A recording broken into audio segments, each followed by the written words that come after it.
Whoop whoop! What day is it? It's hump day, everybody. High grow hybrid. What's going on? We're going to talk about reverse osmosis water systems for a minute. I've been getting a lot of questions based around these things over the past couple months. So I thought I'd throw down a video, and I apologize if it's a bit late for a lot, but consistently getting the questions in about filtered water, reverse osmosis, sediment, carbon, reverse osmosis membranes. So let's talk about my system, what I use, what I prefer, what may be best for you, and how this works. So let's just start with the unit in itself before we get into anything else. We have right here, we have a hydrologic reverse osmosis water filtration system, and no, it is not the Apple iPod version. It is not Wi-Fi compatible. What we got is your basic three-stage filtration system, three-stage RO reverse osmosis water filtration system. I'm going to go over the components right here. We have clear housings. This sediment filter is a 1 micron. Followed by a 0.5 micron carbon block. Very good pair to match up together. The 1 micron followed by the half micron is a very good combination to have. And you're looking to get really fine with everything. And then after that, the water comes through this line here and supplies the reverse osmosis membrane, thus filtering 99% of your water, bringing those ppms down where you want them. To be honest, if you already have an in-home filtration system with a sediment filter, like the ones in your guys' garages and basements and attics and wherever you guys have these things, most homes have them these days. It's very common. You're only going to need this piece right here. I'm just trying to give other people other options. So it's just something to think about, food for thought. Let's talk about other systems other than hydrologic. Because all this is right here is, forget about hydrologic. All it is a three-stage RO system, filter system. That's all it is. And I got this specific one not because it was hydrologic, because it was given to me for $100. $100 out the door with no tax, no nothing. They just basically gave it to me out the door. They had another version in the store. I told the people I just want the cheapest one you got. He said, well, we got this used one right here for $100. Well, it actually wasn't even for sale. They were using it as a display model, and he sold it to me because they were putting some other shit up. So I kind of got lucky, got name brand shit right. But to be honest with you, that's not what I went in there for. I went in there to get the cheapest reverse osmosis water filtration system that they had, and specifically a three-stage. Anything beyond 3 stage is unnecessary, because then you're getting into deionizing your water, which it's irrelevant to us. People that have coral reef tanks, it's usable in their aspects of filtering the water. Let's talk about the housings for a second. If you plan to purchase a reverse osmosis water unit and you see these cool little clear houses, they look cool, but here a problem can be if you keep this system in a well-lit area, like a window light, or it's around any kind of lighting to where the light is around it all the time. These clear housings that look cool can then become a bit of a nuisance. You can end up with slime, algae growth inside the dang thing.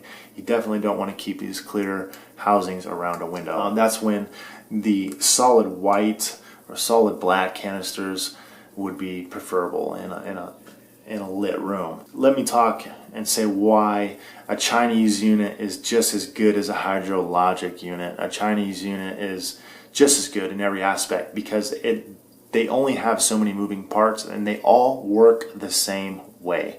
Guys, don't look to buy a name brand RO unit. You're wasting your money. They work the same. The Chinese unit is cheap because it doesn't have a name brand on it, and it may not come with clear housings.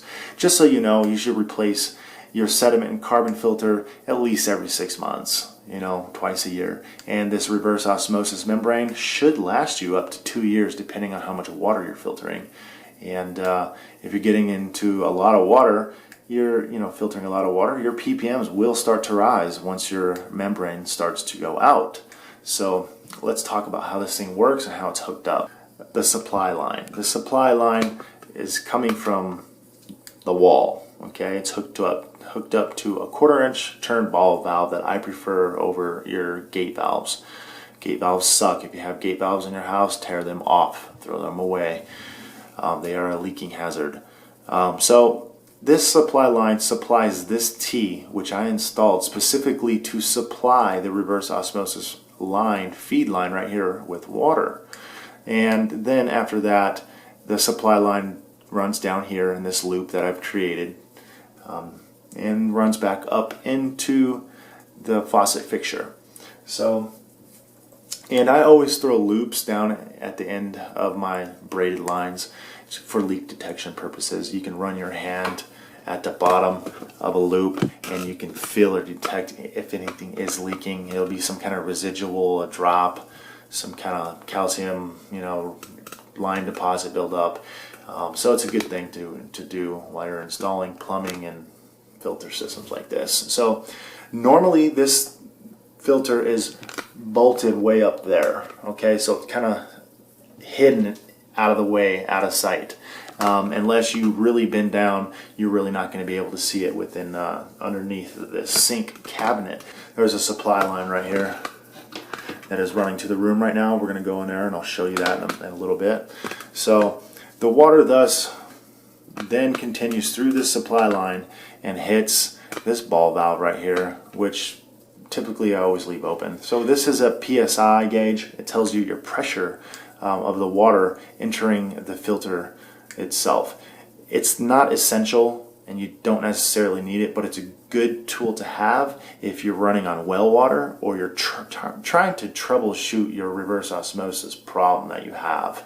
It will indicate half of what may be going on.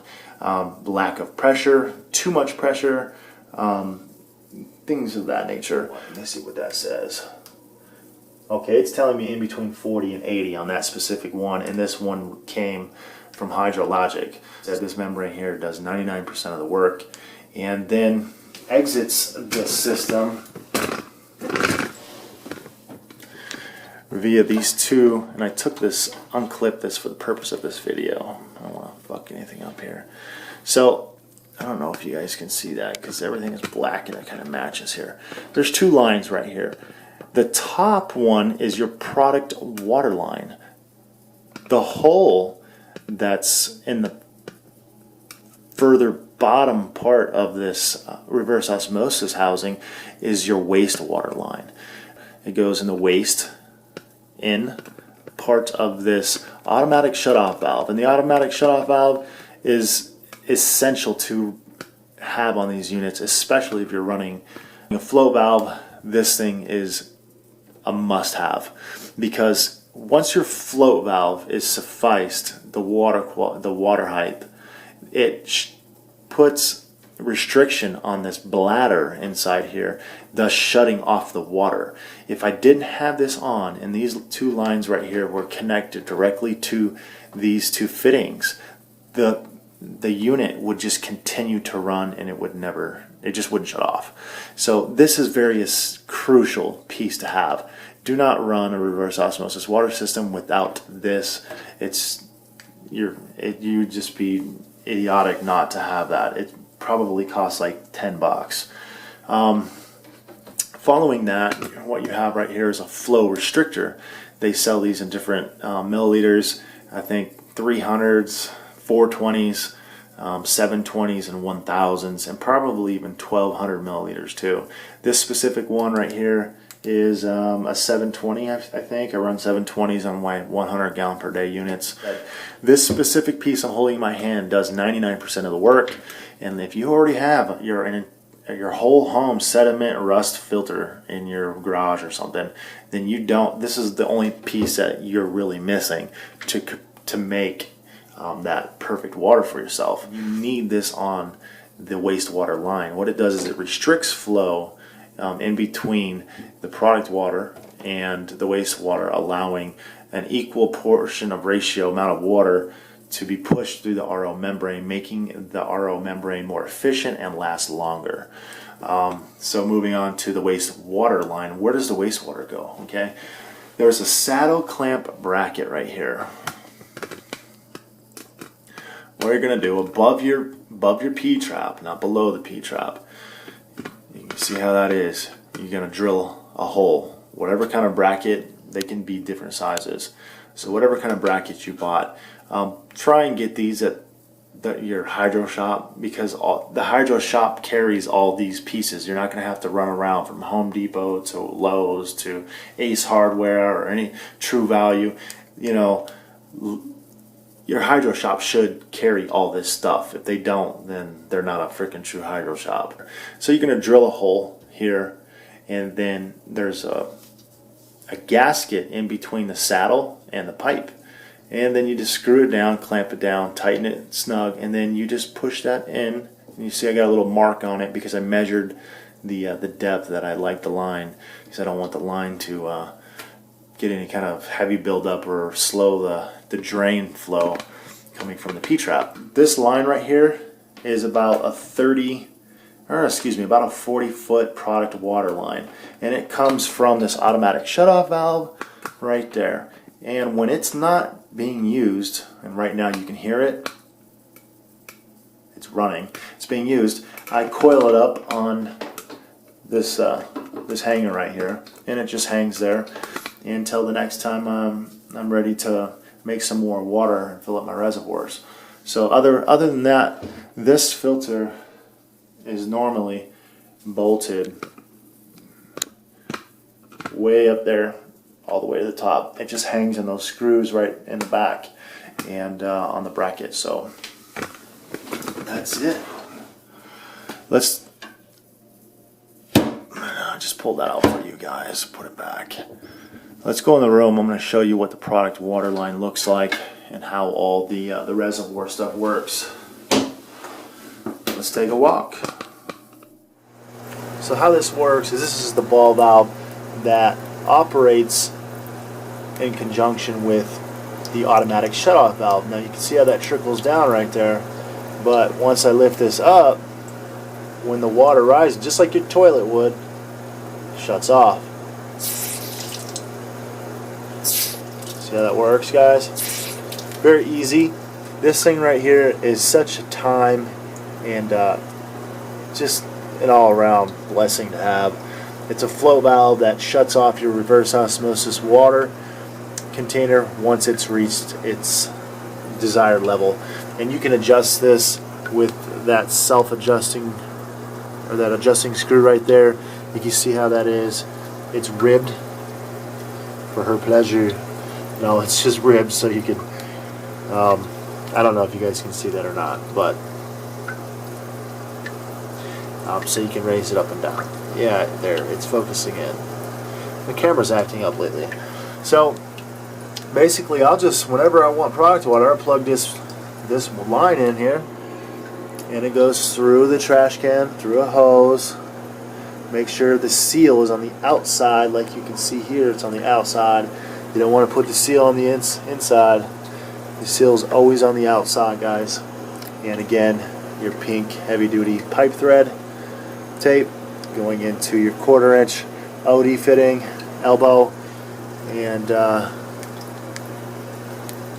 in here just like this. So I'll come back in a few hours and it's full, and I don't have to worry about it. Then I unplug it and put it back, coil it back up near the unit. That's what that looks like. All we got running in here is it's got 2 air stones like this, zip tied together. These round Coke bottle air stones, and then the only thing that's in here is I don't even know if you guys can see that. This is a pump, and this pump just pumps water. If the water gets low inside my DWC container, I just flip this switch right here where it says on,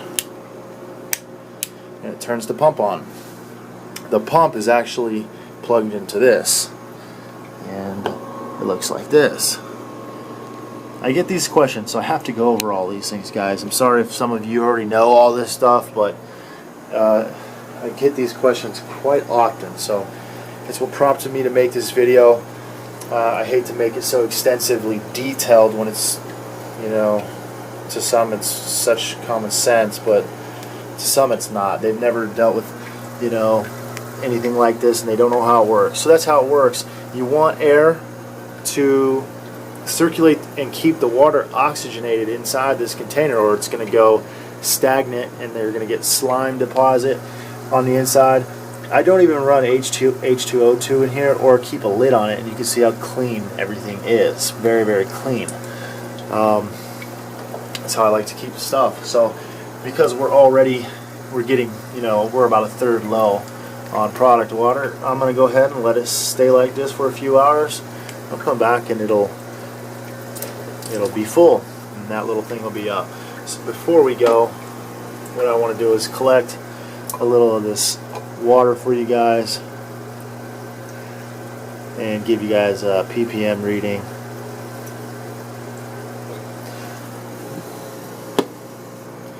Show you what we're dealing with here.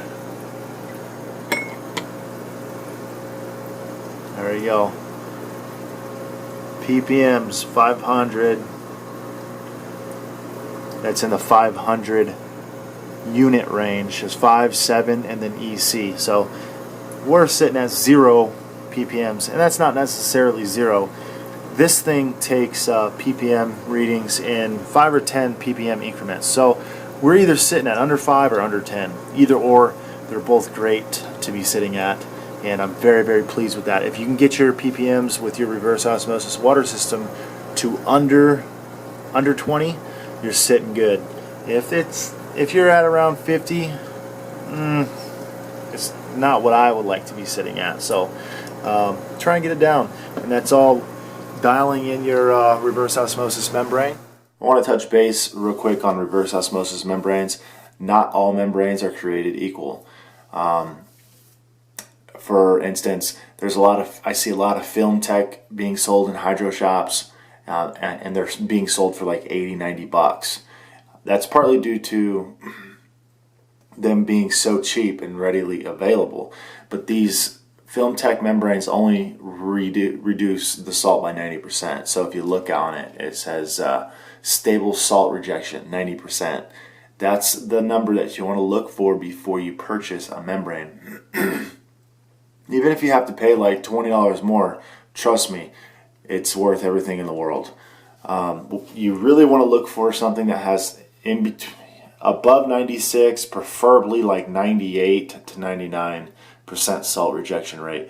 And those filters should only cost you no more than, if you're 99% salt rejection, no more than 50 bucks. And that's buying it online. If you were to buy something, you probably couldn't even find like anything like that in the hydro shop, because all the hydro shop carries is film tech. And I don't even know if they're aware that the membranes have a maximum salt rejection of 90%. So to give you an idea of what that means, if you're coming from well water, most well water is over 1,000 ppms. Let's say you start with well water, and you have a film tech Dow membrane, and your salt rejection rate is 90%. Well, you're going to still be left with in excess of 100 ppms, because that's 10% of 1,000. I hear some people are starting with like 2,000 or 3,000 well water. I'm like, holy shit, you would be like stuck at like 300 ppms, even if you had a reverse osmosis membrane. So remember, this unit itself does all the work. These two don't do anything. This is everything. When dialing in your reverse osmosis water system, focus on this top part right here. And sometimes that can mean tweaking this, putting a higher flow rating, flow restrictor on it, or if you already know what you have, you can go ahead and, you know, what is custom fit to your machine, you can just drop one in like I do. 720 is perfect. But in some cases, adding a ball valve to this and dialing in to get those ppms low on the flow restriction is preferable. So there's like that sweet spot where it becomes good and bad all in between. So you're gonna have to find that spot if you do put a ball valve on this line. And but the more water you waste, the better the water gets. Just put it like that. So no RO membrane is the same. So focus on this top part right here and stay away from film tech. And I kind of curse at the hydro shops when I see them on the shelves, because it says right in the damn thing, 90% salt rejection rate. I mean, are you kidding me? You know, so a lot of people start off with ppms around 500, so you're still left with 50, and I would like to see people under 10. Hydro Hybrid, going to close this video out. Thank you everybody for your support. Much love, and until then, catch you next time. Peace out.